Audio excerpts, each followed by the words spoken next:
అక్కడ కూడా నేను పెద్దగా ఇప్పుడు వ్యాలంటైన్ డే మన సంస్కృతి కాదు. అవును. నాకు తెలిసి దానికన్నా ముందున్న అంటే ఎప్పుడో పూర్వకాలం మౌర్యులు వ్యాలంటైన్ డే జరుగుతుందబ్బా. కొంతమంది అమ్మాయిలు అబ్బాయిలు సరదాగా ఆడుతూ పాడుతూ ఎంజాయ్. అసలు లవ్లో పడ్డమే మూర్ఖులు చేసే పని. ఓకే. ఈ నిన్ను జాగ్రత్త పరచుకోవడం అనేది టీనేజ్ పిల్లల కష్టం. Exactly sir. యాక్చువల్గా ఇప్పుడు నేను కూడా మాట్లాడదు, అసలు మనకి సంబంధం లేదు ఈ వాలంటైన్ డే. ఆ రోజు కోసం చెప్పి సంవత్సరం పొడుగునా వెయిట్ చేసి కొన్ని రకాల బహుమతులు గిఫ్ట్ రకరకాలుగా ప్లాన్ చేసుకొని ఆ డే కోసం వెయిట్ చేసి హంగామాలు చేస్తూ ఉంటారు. అసలు ఇది ఎలాంటి ప్రేమ? అసలు ఎందుకు మనం వ్యాలంటైన్ డే జరుపుకుంటున్నాం? అంటే వ్యాలంటైన్స్ డే జరపకపోవడం మీద నాకు పెద్ద డిబేట్ లేదు. అక్కడ కూడా నేను పెద్దగా ఇప్పుడు వ్యాలంటైన్ డే మన సంస్కృతి కాదు. అవును. కాబట్టి దాన్ని జరపకూడదు. మన సంస్కృతిలో ఐ డోంట్ బిలీవ్ ఇట్. మన సంస్కృతి అంటే ఏంటి? అసలు మన సంస్కృతి అనేది ఏంటి? ఇది మామూలుగా చెప్తాను మీకు. వాట్ ఈజ్ ఎగ్జాక్ట్ మన సంస్కృతి ఏంటి? మన సంస్కృతి అంటే ఓకే, ప్యాంటు షర్టు ఎవరు తెచ్చారు? ఇప్పుడు నాకు తెలిసైతే శ్రీకృష్ణదేవరాయల వారు ప్యాంటు షర్టు వేసుకోలేదు. నాకు తెలిసి దానికన్నా ముందున్న అంటే ఎప్పుడో పూర్వకాలం మౌర్యులు గుప్తులు అయితే ప్యాంట్ షర్ట్ వేసుకున్నట్టుగా నాకైతే దాఖలాలు లేవు. యూరోపియన్స్ కల్చర్ ఇది. మరి ప్యాంట్ షర్ట్ వేసుకుంటున్నాం కదా. మరి నా కల్చర్ అన్నప్పుడు నా కల్చర్లో ఉన్న ప్రతి ఎలిమెంట్ నాదే ఉండాలి కదా. సో అందుకని నేను కల్చర్ అనే పదం కూడా అంత ఇది నా కల్చరు ఇది నీ కల్చరు అని నేను అన్నాను. చాలా జాగ్రత్తగా విన్న శ్రావణి. ఇది హార్మ్ఫుల్ ఆర్ నాట్ అనేది నా లాజిక్. ఓకే. ఇది హానికరమా కాదా, ఇది టాక్సిక్కా కాదా, ఇది సమాజానికి కావచ్చు వ్యక్తికి కావచ్చు. ఇప్పుడు చిన్న కేస్ స్టడీగా వ్యాలంటైన్ తీసుకుందాం. వ్యాలంటైన్ డే జరుగుతుందబ్బా. కొంతమంది అమ్మాయిలు అబ్బాయిలు సరదాగా ఆడుతూ పాడుతూ ఎంజాయ్ చేస్తున్నారు. ఒక అమ్మాయి ఒక అబ్బాయి. అంటే నేను లవ్లో పడ్డమే రాంగ్ అంటాను. నేను అసలు లవ్లో పడ్డమే మూర్ఖులు చేసే పని. ఓకే. పనికి మాలిన వాళ్ళు, మూర్ఖులు, useless fellows, non sense fellows, ఈ ప్రపంచానికి ఉపయోగపడని వాళ్ళు, ఏ రెస్పాన్సిబిలిటీ లేని వాళ్ళు, కర్తవ్యాలు డ్యూటీస్ అంటే ఏంటో తెలియని వాళ్ళు, రెస్పాన్సిబిలిటీస్ అంటే బాధ్యతలు తెలియని వాళ్ళు మాత్రమే లవ్ చేస్తారని నేను బలంగా నమ్ముతాను. నేను ఫూల్స్ మాత్రమే లవ్లో పడతారని నమ్ముతాను. నేను ఎమోషనల్గా బ్లాక్మెయిల్ చేసేవాడు చేయబడుతున్నవాడు మాత్రమే లవ్లో పడతాడని నమ్ముతాను. నేను ఐఎమ్ సో ఎగ్నెస్ట్ లవ్. అయినా ఇఫ్ ఇద్దరు ఒక అమ్మాయి అబ్బాయి ప్రేమించుకుంటున్నారట. వాళ్ళిద్దరు కలిసి ఏదో పార్క్ వెళ్ళారు, సినిమా హాల్కి వెళ్ళారు. అతను గిఫ్ట్ ఏమో గిఫ్ట్ ఇచ్చుకున్నారు. నష్టం ఏంటి? అది వ్యాలంటైన్స్ డే అని ఇచ్చుకుంటే మనకెందుకు, అంత ముందు రోజు ఇచ్చుకుంటే మనకెందుకు, తర్వాత ఇచ్చి మనకెందుకు? మనం దేని మీద బాగా పాయింట్అవుట్ చేయాలి అంటే వ్యాలంటైన్స్ డే అనే ఒకానొక ముసుగుతో అమ్మాయిలు అబ్బాయిలు మిస్గైడ్ అవ్వబడుతూ అతి దారుణంగా సమాజానికి హానికరమైన ఎలిమెంట్స్గా తయారవుతూ రోడ్డు పక్కనో పొదల చాటునో పార్కుల్లోనో మరో చోటనో బహిరంగంగా చెయ్యకూడని పనులు కూడా చేసేస్తూ ఇష్టం వచ్చినట్టు ప్రవర్తిస్తున్నప్పుడు అది హార్మ్ఫుల్ కాబట్టి వీ షుడ్ అగైన్స్ట్ దాన్ని మనం వ్యతిరేకించాలి. ఓకే. నా పాయింట్ అర్థం కదా. నేనే ఉన్నానంటే ఈ హాని వ్యాలంటైన్స్ డే మాత్రమే ఇవ్వట్లేదు కదా. యూట్యూబ్ ఛానల్స్ ఇస్తున్నాయి, సినిమాలు ఇస్తున్నాయి, సోషల్ మీడియా ఇస్తుంది, ఓటీటీ ప్లాట్ఫామ్స్ ఇస్తున్నాయి కదా. అందులో ఒకవేళ నిజంగా కనుక మనం వ్యతిరేకించాలి అనుకుంటే వీటన్నిటినీ వ్యతిరేకించాలి, ఒక వ్యాలంటైన్స్ డే మాత్రమే కాదు. బహుశా నేను చెప్పింది నీకు అర్థమైంది అనుకుంటా. పదం వాడితే అలా వాడాలి, సమాజాన్ని పాడు చేయడం అనేది పదం వాడితే అలా వాడాలి. అది కూడా నేనేమంటే బ్రాడర్ వేలో ఆలోచించినప్పుడు నేను చెప్పే మాటలు ఎలా ఉంటాయంటే కొంచెం కన్ఫ్యూజన్గా ఉంటాయి. అవును సార్. ఎందుకు కన్ఫ్యూజన్గా ఉంటాయంటే అంటే ఒక ప్లాట్ఫామ్లోకి రాగలగాలి అని చెప్పి నేను కొంచెం అర్థమయ్యేలా చెప్తా. సమాజం ఎప్పుడూ కూడా అనేక రూపాల్లో పరివర్తన చెందుతూ ఉంటుంది. ఎప్పుడూ ఒకలా ఉండదు. ఎప్పుడూ ఒకలా ఉండని సమాజాన్ని మనం అర్థం చేసుకోకపోతే మనం పార్ట్లుగానే సమాజాన్ని చూస్తాం. ఓకే. ఉదాహరణకి ఒక సమాజంలో మనం ఉంటున్నప్పుడు చుట్టుపక్కల మన మీద ఇన్ఫ్లుయెన్స్ చేసే అనేకమైన అంశాలు 100 ఏళ్ల కిందట ఉన్నాయి, 500 సంవత్సరాల కిందట ఉంటాయి, ఇప్పుడు కూడా ఉంటాయి. వీటిని మనం కాదనలేము. అందులో ఒక సోషల్ మీడియానో ఒక సినిమానో ఇంకో దాన్ని కాదనలేము. ఒక 50 ఏళ్ల కింద సినిమాలు ఎలా ఉండేవి, ఒక 60 ఏళ్ల కింద సినిమాలు ఎలా ఉండేవి, ఒక 70 ఏళ్ల కింద సినిమాలు ఎలా ఉండేవి అంటే 1960లో సినిమాల్లో నాకు తెలిసి హీరో హీరోయిన్ కౌలించిన వాళ్ళు కూడా కాదు, చూపుల వరకు మాత్రమే పరిమితమయ్యేది. తర్వాత ఐటమ్ సాంగ్ వచ్చింది, అదే క్లబ్ డ్యాన్స్ అనేవారు అప్పట్లో, చివరిలో వచ్చారు. దానికోసం ప్రత్యేకంగా కొంతమంది ఆర్టిస్టులు ఉండేవారు. అవును. ఆ తర్వాత హీరోయిన్లే ఎక్స్పోజ్ చేయడం, ఆ తర్వాత హీరోయిన్లు ఐటమ్ సాంగ్ చేయడం. అవును.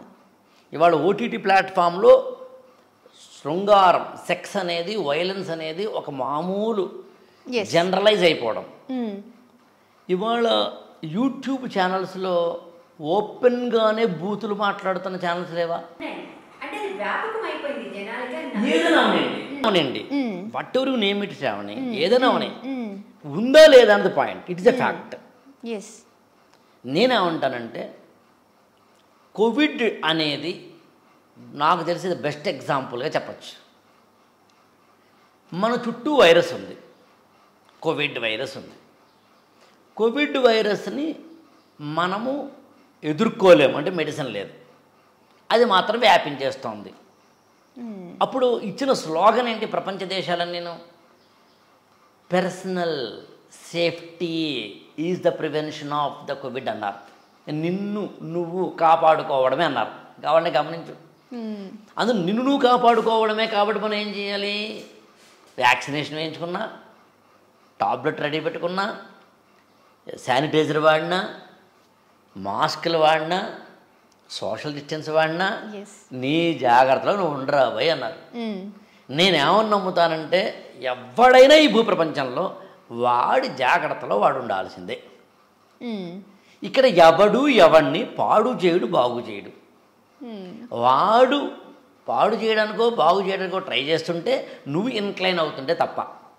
సాయంత్రం ఏంటంటే మా ఫ్రెండ్స్ అందరూ వచ్చి మందు కొడదాం రాబాయి అన్నారంటే ఎస్ అని అన్నప్పుడే కదా వాళ్ళు, అదే మా ఇంటి ముందు ధర్నా చేసి నువ్వు మందు కొట్టాల్సి అంటలేగా. ఒక అమ్మాయి నేను లవ్లో పడు, ఒక అబ్బాయి అంటే కనుక ఐఎమ్ సారీ అని ఆమె చెప్పినప్పుడు సరే అన్ఎథికల్గా పక్కన పెడదాం, బట్ అన్వాంటెడ్గా పక్కన పెడదాం, బట్ వాడైతే ఇక్కడ కంట్రోల్లో ఉంటాడుగా. So at the end of the day నిన్ను నువ్వు కాపాడుకో. నేను నా స్లోగన్ ఏదైనా ఉందంటే అదే, ఎవ్వడు నిన్ను బాగు చేయడు, పాడు చేయడు. నా మోటివేషన్ స్పీచ్ కూడా నేను బాగు చేస్తాను ఏదో అనుకోను, నువ్వు బాగోవడానికి సిద్ధంగా ఉంటే తప్ప.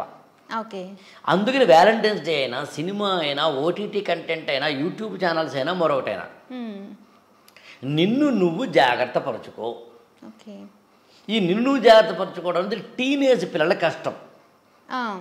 అప్ టు 19 మన అంటే నా ఏజ్ వాళ్ళకే కష్టం. ఇవాళ అత్యంత నాన్ సెన్స్ నన్ను అట్రాక్ట్ చేస్తున్నప్పుడు యూట్యూబ్లో కానీ ఇంకో చోట కానీ how can I control my self?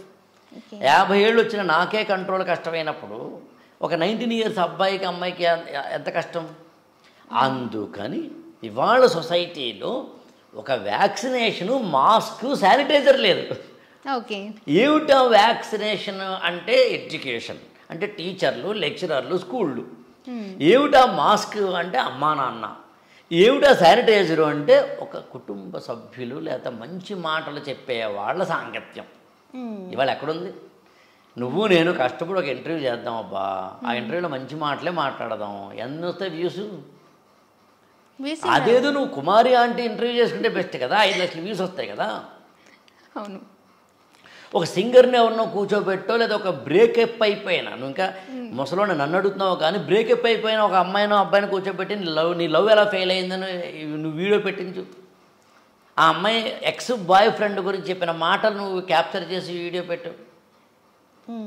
నాకు తెలిసి బోల్డ్ వస్తాయి వ్యూస్. సో మంచికి రావు. మంచి చెప్పడం అనేది మన కర్తవ్యమై చెప్పడం అంతే. నన్ను చాలామంది అడుగుతుంటారు, అంటే మీ మాటల వల్ల మారిపోతారా, అవసరమా అని. ఇందాక కూడా నువ్వు బిగినింగ్లో సినిమాలు అంతా అట్రాక్ట్ చేస్తున్నాయి కదా యూత్ని. నేను అందుకని పబ్లిక్ స్పీచ్ ఇచ్చేటప్పుడు చాలా గట్టిగా, గంభీరంగా, వాయిస్ పెంచి శ్రమపడి నా బాడీ లాంగ్వేజ్ అంతా మార్చి స్టేజ్ మీద అటు ఇటు తిరుగుతూ ఊగిపోతున్నట్టుగా మాట్లాడతాం. నన్ను చాలామంది ఎందుకంత ఓవర్ యాక్షన్ చేస్తున్నావనో, ఎందుకంత మీరు శ్రమ పడుతున్నారనో, ఎందుకు అలా చేస్తే మీ హెల్త్ ఏనో అన్నవాడు ఉన్నారు నాకు. దాన్ని అది ఒకటే సమాధానం.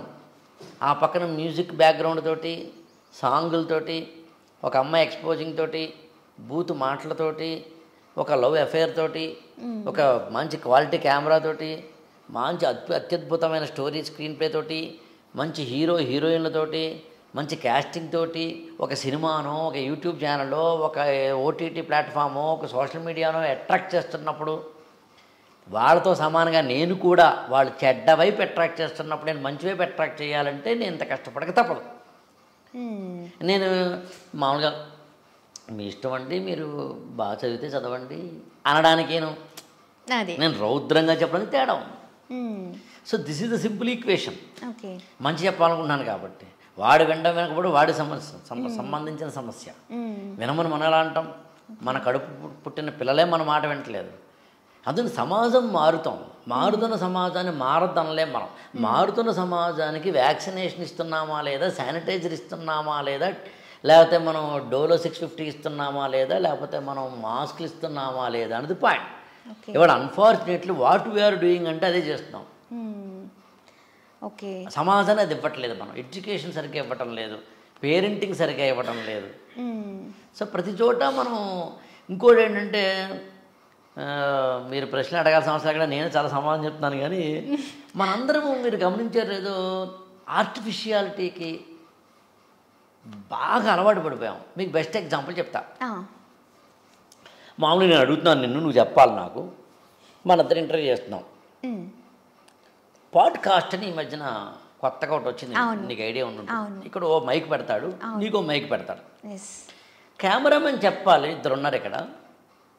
ఆల్రెడీ మన ఇద్దరం కనుక వీడియో క్యామ్లో కనుక క్యాప్చర్ అవుతుంటే మన వాయిస్ని వీడియో కెమెరాయే క్యాప్చర్ చేసుకుంటుంది. మరి ఈ మైక్ దేనికి? ఈ మైక్ దేనికి అంటే, ఈ మైక్ ఉంటే జనాలు చూస్తున్నారట. అంటే ఫూల్స్ కాదా? మార్పు, కొత్తదనాన్ని కోరుకుంటున్నారు. ఎగ్జాక్ట్లీ, భలే అన్న అవసరం అని కొత్తదనాన్ని కోరుకుంటున్నారు కదా.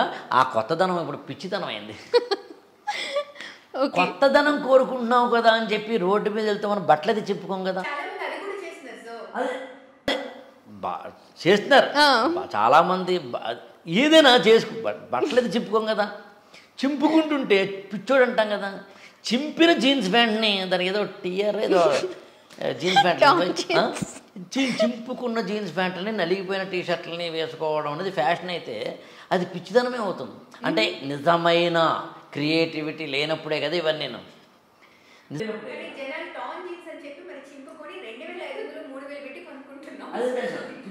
చింపేసుకుని ఇదివరకేమో చిరిగిన జీన్స్ ప్యాంట్లని, చిరిగిన బట్టల్ని పక్కన పెట్టేసేవాళ్ళం. ఇప్పుడు చిరిగిన బట్టల్ని కొనుక్కుంటున్నాం. నేను దాని గురించి అంటే వాటెవరు నేమిటబ్బా, కొత్తదనం వేరు, పిచ్చిదనం వేరు.